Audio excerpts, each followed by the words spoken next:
अभी टाटा इंस्टीट्यूट के सिवा मुंबई में कोई बड़ी फैसिलिटी कैंसर के लिए नहीं है। मेरा इतना इंपॉर्टेंट विषय पे आप बैठक मुझे मत बुलाइए, बैठक लगा के इसका तोड़गा निकालिए। और वहाँ पे उन्होंने मुंबई महानगर पालिका को प्रस्ताव दिया है कि हम यहाँ पे एक्सपेंशन करेंगे। मेरी माहिती ऐसी है कि टाटा इंस्टीट्यूट को हाफकिन के पीछे एक प्रेमाइसिस दी गई है, एक जगह दी गई है, क्योंकि अगर वो प्रीमियम एग्जेम्पशन नहीं मिलता तो कॉस्ट इतना बढ़ जाता है प्रोजेक्ट का कि मैंने कल माहिती लिया कि मुंबई महानगर पालिका को गवर्नमेंट ऑफ इंडिया ने लिखने के बावजूद।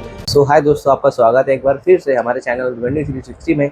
आज महाराष्ट्र विधानसभा में हमारे भिवंडी के जो एमएलए हैं रईस शेख, उन्होंने पब्लिक का एक बहुत ही जरूरी हेल्थ का मुद्दा उठाया। उन्होंने भिवंडी और मुंबई मेट्रोपॉलिटन रीजन के कैंसर पेशेंट को मुंबई तक लंबी दूरी तय करनी पड़ती है, इस पर गंभीर चिंता व्यक्त की।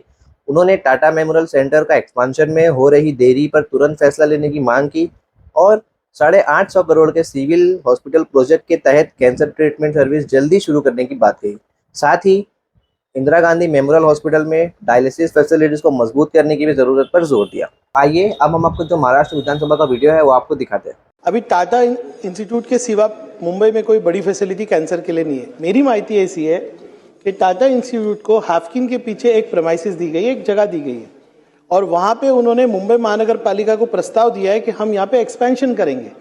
मैंने कल माहिती लिया कि मुंबई महानगर पालिका को गवर्नमेंट ऑफ इंडिया ने लिखने के बावजूद उसके प्रीमियम के एग्जेम्पशन नहीं मिल रहा है, यानी कि सीएम ऑफिस फॉलोअप कर रही है, केंद्र सरकार लिख रही है, लेकिन मुंबई महानगर पालिका प्रीमियम का एग्जेम्पशन नहीं दे रही है। इसकी वजह से 1.5 साल से प्रोजेक्ट प्रलंबित है। ये मेरा पहला क्वेश्चन है कि क्या इतना इंपॉर्टेंट विषय पे आप बैठक मुझे मत बुलाइए, बैठक लगा के इसका तोड़गा निकालिए, क्योंकि अगर वो प्रीमियम एग्जेम्पशन नहीं मिलता तो कॉस्ट इतना बढ़ जाता है प्रोजेक्ट का कि वो वायबल नहीं रहता। दूसरी बात है, यहाँ पर सारी बातें हुई कि मुंबई में कैसे कैपेसिटी हम बढ़ाए, पर एमएमआर रीजन में आज आपको भिवंडी से लेके मुंबई टाटा इंस्टीट्यूट में आना है ना, अगर कैंसर के पेशेंट हो तो आप रोओगे, 4 घंटे आपको लगते। तो एमएमआर रीजन में आप कैपेसिटी कैसे बढ़ाओगे, क्योंकि सबसे बड़ा पॉपुलेशन वहाँ पे है। सम्मानीय उप मुख्यमंत्री जो है हमारे क्षेत्र से है, अभी सिविल हॉस्पिटल का एक्सपेंशन हो रहा है, 800-850 करोड़ का प्रोजेक्ट है। अगर आप आज रिव्यू लेंगे उसका तो आप कैंसर के लिए एक नींव डालेंगे। छोटा ही सही सेटअप वहाँ शुरू कीजिए। तीसरा विषय, मुंबई महानगर पालिका में सुनील प्रभु जी जब महापौर थे, हमने पब्लिक प्राइवेट पार्टनरशिप डायलिसिस के लिए शुरू की। शताब्दी में है, मेरे एरिया में मुंबई सेंट्रल के अंदर है। अभी पब्लिक हेल्थ जो है रेस्ट ऑफ महाराष्ट्र में अभी भी खुद चलाते हैं। अभी आईजीएम हॉस्पिटल हमारे भिवंडी के अंदर है। डायलिसिस के लिए यूटिलाइजेशन यानी उसकी जो कैपेसिटी है 20% है। टेक्नीशियन नहीं है, मटेरियल नहीं है, ये सब है। क्या आप एक डैशबोर्ड बनाइए कि डायलिसिस की कैपेसिटी स्टेट में कितनी है और यूटिलाइजेशन कितना और किस वजह से नहीं हो रहा। ये बहुत मैडम नहीं, मैं गवर्नमेंट के अंदर बोल रहा हूँ, गवर्नमेंट के अंदर, क्योंकि हमारे यहाँ पे प्राइवेट नहीं है सर।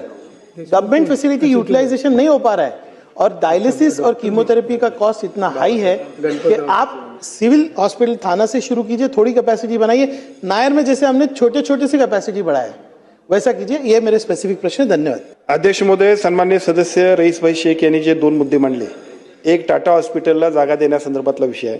खरं तर हा मुंबई महानगरपालिका किंवा यूडीच्या संबंधातला विषय आहे, पण मला असं वाटतं की कॅन्सरशी संबंधित असल्यामुळे जी आपण एक बैठक घ्यायची म्हणतो त्याच्यामध्ये या बैठकीमध्ये जर आपण त्याच्यावरती चर्चा केली तर काय हरकत नाही। आणि दुसरा मुद्दा जो आपण सांगितला की या सगळ्याबरोबर डायलिसिसची युनिट पीपीपी मॉडेलवरती सुद्धा देण्याबद्दलची जी काय प्रक्रिया आमच्याकडे सुद्धा आम्ही केली आणि सार्वजनिक आरोग्य विभागाकडे जी आम्ही पीपीपी मॉडेलवरती डायलिसिस युनिट दिली ते अतिशय चांगली चालतात। त्यामुळे मला असं वाटतं की असे काही प्रस्ताव असतील तर ते त्याच्यामध्ये कन्वर्ट केलं तर लोकांना राईट सर्व्हिसेस देणं हा आपला पहिल्यांदा प्रथम प्राधान्य असणार आहे।